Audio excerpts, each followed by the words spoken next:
tal? Muy buena tarde. El día de hoy vamos a hablar sobre los diseños de investigación en ciencias del comportamiento. Nos vamos a enfocar en lo que es la investigación cuantitativa. Bueno, sí es muy importante primero que identifiquemos qué es un diseño, el cual es un plan que el investigador va a tener para analizar la certeza de la hipótesis y obtener su información deseada. ¿Sí? Prácticamente es lo que el investigador va a utilizar para evaluar lo que estableció en su hipótesis ya en un diseño para obtener los resultados. Y estos diseños se dividen en dos, en experimentales y en no experimentales. La principal diferencia y característica es que en los experimentales se manipula lo que es una variable independiente y tenemos una variable dependiente.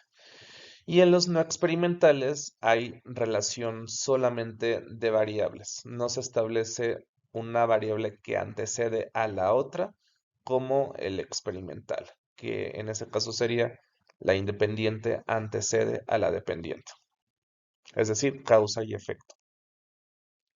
¿Cuáles son los requisitos de un experimento? Bueno, como les mencionaba, hay una manipulación controlada e intencional de una variable independiente que antecede a la dependiente.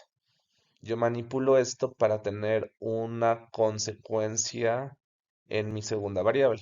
Por ejemplo, yo puedo manipular lo que es el implementar una intervención sobre la depresión. Mi variable independiente va a ser el tratamiento y mi variable dependiente va a ser la depresión. La manipulación puede ser de dos o más grados. Puedo tener ausencia o presencia de mi variable independiente o puedo tener más de dos variables independientes con un grupo control. La variable dependiente, al igual que la independiente, se miden y hay un control de la validez interna de la situación experimental. Es decir, hay un control de todas las variables extrañas que yo ya identifiqué que pueden afectar mis resultados. Parte de ellos pueden ser los criterios de inclusión y exclusión y también todas las variables que se pueden estar dando a lo largo del experimento cuando yo lo esté ejecutando. Eh, en términos del experimento podemos clasificarlo en preexperimentos y experimentos puros. ¿Cuáles son los preexperimentos? No hay manipulación de una variable independiente y no hay grupo control. No hay control de las fuentes de validez interna y sirven para estudios exploratorios. Tenemos una clasificación. Estudio de caso con una sola medición. Tengo un grupo o un individuo. Aplico mi variable a manipular y tengo una medición. Pre-post prueba con un grupo. Tengo un grupo, tengo una medición, aplico una intervención y obtengo una segunda medición. Estos son los preexperimentos. Los experimentos puros tenemos un grupo de comparación. Hay una manipulación de una o más variables independientes y hay grupos de comparación entre sí. Hay equivalencia de grupos por aleatorización de los individuos. Es decir, yo ya voy a utilizar técnicas de emparejamiento o aleatorización para asegurarme de que cada grupo tenga la misma equivalencia en estas características individuales que pudieran también sesgar. La R va a estar representada ahorita que veamos las gráficas como aleatorización. Las pre-post pruebas se aplican simultáneamente. Es decir, yo aplico una evaluación de ansiedad, aplico una respiración diafragmática profunda y vuelvo a medir ansiedad. Tienen alcances correlacionales y explicativos. Recordando un poco los alcances de investigación, correlacionales solamente relación de variables y explicativos cuando tengo un mayor nivel de evidencia que me puede dar una relación más causal. ¿Cuáles son los tipos de experimentos puros? Bueno, tengo una postprueba y un grupo control. Tengo aleatorización a dos grupos. En uno de ellos hago una intervención y obtengo una medición. Y en el otro grupo lo comparo y no tengo medición. Perdón, y aplico una segunda medición al segundo grupo. Usualmente tienen que ser estos mismos instrumentos los que yo vaya a aplicar. Y aquí justamente viene la relación con mis instrumentos que yo voy a utilizar para medir mis variables que yo ya establecí previamente en mi pregunta de investigación y en mi objetivo por consiguiente y en mi objetivo general. Entonces, estas mediciones se refieren justo a estos instrumentos, herramientas que yo voy a utilizar para medir mis variables que ya establecí previamente. Pre-post prueba ayuda justamente a identificar qué tan adecuada fue la aleatorización al tener un grupo control. Es decir, tengo mi grupo 1, grupo 2, aleatorización de los sujetos, hago una medición a mi grupo 1, hago la intervención, una segunda medición, pero al segundo grupo no aplico una intervención, solamente hago las mediciones. Y esta estructura me va a ayudar para saber qué tan adecuada fue mi aleatorización. 4 grupos de Solomon. Los efectos se determinan con las postpruebas comparando con su preprueba. Entonces yo tengo aquí 4 grupos en los cuales aleatoricé y obtengo mediciones al inicio, intervención, y vuelvo a obtener la segunda medición de los efectos de mi intervención. En el segundo grupo voy a hacer una medición, no hago intervención, pero obtengo la medición, la misma medición, pero sin esta variable o sin la intervención dada. En mi tercer grupo no tengo una preprueba, hago una intervención y obtengo una postprueba. Y en mi cuarto grupo no tengo preprueba, no tengo intervención y solamente obtengo una última, sí, una última medición dentro de este grupo. Y usualmente esta parte de las mediciones no necesariamente tiene que ser una sola prueba. Yo puedo medir a lo mejor ansiedad y depresión. Entonces tengo una medición de ansiedad y una medición de depresión. Y así sucesivamente. Tenemos series cronológicas múltiples. Hay un interés en el mediano largo plazo del impacto de mi variable independiente sobre mi dependiente. Ya entendiendo esta lógica, podemos justamente entender las series cronológicas. La característica justo es que yo tengo varias mediciones a lo largo del tiempo. Y finalmente, tengo mis diseños factoriales, que es la manipulación de una o más variable independiente sobre la variable dependiente.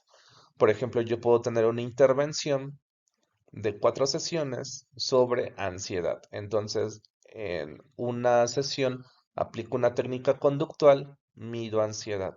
En la segunda sesión aplico una técnica cognitiva, vuelvo a medir ansiedad. Y en la tercera sesión tengo una técnica cognitivo-conductual y mido ansiedad, ¿sí? Entonces, no estoy dando una variable única e independiente, pero este conjunto de técnicas están dentro de mi variable independiente que viene siendo el tratamiento. Y yo voy a obtener los resultados sobre el efecto sobre mi intervención, perdón, el efecto de mi intervención sobre mi variable dependiente. Para mayor profundidad en el tema, yo les recomiendo basarnos justamente en la literatura que va a estar al final. ¿Cuáles son los diseños no experimentales y sus características? En los diseños no experimentales, bueno, se observan fenómenos tal cual aparecen en su contexto natural. Es decir, yo voy a obtener una muestra a las cuales o a quienes yo voy a estudiar variables que ya están dados en esa muestra. No se generan realidades como los experimentos experimentales, porque en realidad yo hago una intervención y yo obtengo un efecto de esa intervención. Entonces, ya sea positiva o negativa, pero yo estoy generando ese efecto con mi variable independiente. En los diseños no experimentales se observan solamente situaciones ya existentes. Las variables independientes ya sucedieron al igual que sus efectos y no es posible manipularlos. No hay asignación al azar en grupos y se indica para variables que no se pueden o deben ser manipuladas o hay dificultad para manipularlas. Por ejemplo, si yo quiero ver el efecto de la nicotina sobre la atención, pues yo no puedo manipular la nicotina si lo quiero llevar al experimental, ya que eso no sería ético para el individuo. Entonces yo nada más tengo que medir la nicotina, el patrón de consumo que ya tiene la persona en su ambiente natural. Solamente que ahí tengo que determinar justamente cómo es que yo voy a medir ese patrón de consumo de nicotina, pero esa respuesta al saber cómo me da justamente en función en la literatura en cómo es que se ha medido con anterioridad. ¿Cuáles son los diseños no experimentales? Bueno, tenemos el transversal, el cual se clasifica en exploratorio. A modo de ejemplos, empresas contratan a personas con discapacidad, pero no hay mucha investigación ni empírica ni de investigación cuantitativa o cualitativa. Entonces yo voy a explorar esa temática. Descriptivo o bien llamados encuestas de opinión o surveys. Son las famosas tendencias de votantes a las elecciones, cómo se está comportando la preferencia de los individuos sobre los candidatos a la presidencia. Correlacional o causal, hay una relación entre el consumo de tabaco y la atención. Como les mencionaba, no lo estoy manipulando, solamente del patrón que tiene la persona de consumo, lo voy a relacionar con la atención. Este vendría siendo el correlacional, pero el causal lo podemos dividir en retrospectivo y prospectivo. El retrospectivo yo uso la variable dependiente como referencia. A modo de ejemplo, causas por las cuales unos pacientes hicieron o no la tarea. Aquí vendría siendo la tarea mi variable dependiente, entonces yo voy a estudiar en una muestra supongamos, de pacientes que terminaron su tratamiento psicológico, el, cuáles son las causas del por qué unos terminaron y por qué otros no lo terminaron. Es decir, me voy a ir en retrospectiva en el tiempo, de este momento presente hacia atrás. En contraste, por ejemplo, con la perspectiva. Recuerden que estamos en causal. La variable independiente se toma como referencia. Ejemplo, el estrés provoca un peor desempeño en una prueba de atención. Yo aquí puedo estudiar a lo mejor aplicando una prueba o un test donde genero estrés en mi individuo, ¿sí? Entonces yo al final voy a tener una prueba de atención para ver de qué manera repercute esa prueba de estrés sobre los resultados de atención.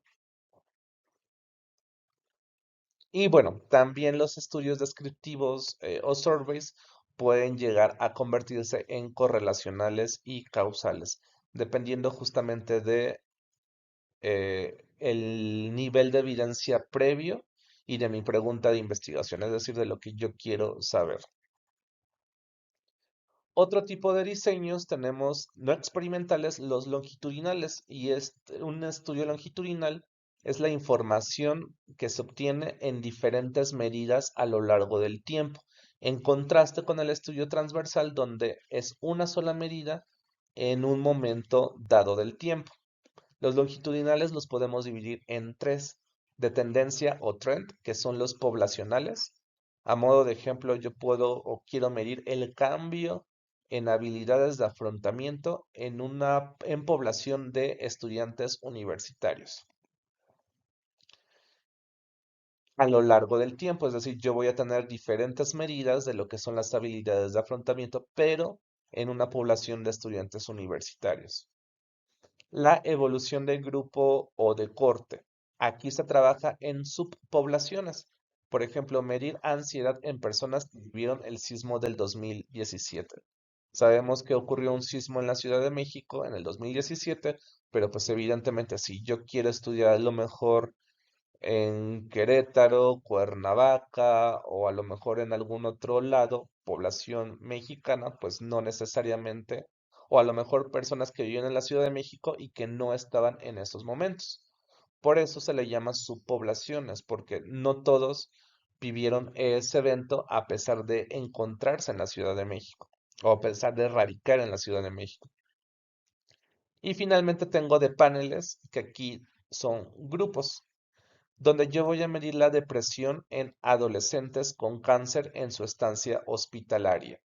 Yo puedo medir la depresión en un grupo de adolescentes, a lo mejor del Instituto de Cancerología, desde el momento que entran, continúan su tratamiento, pasan a la quimioterapia, continúan su tratamiento y egresan y vuelvo a medir, ¿sí? Entonces es un grupo que yo voy a medir a lo largo del tiempo, pero en este caso la depresión.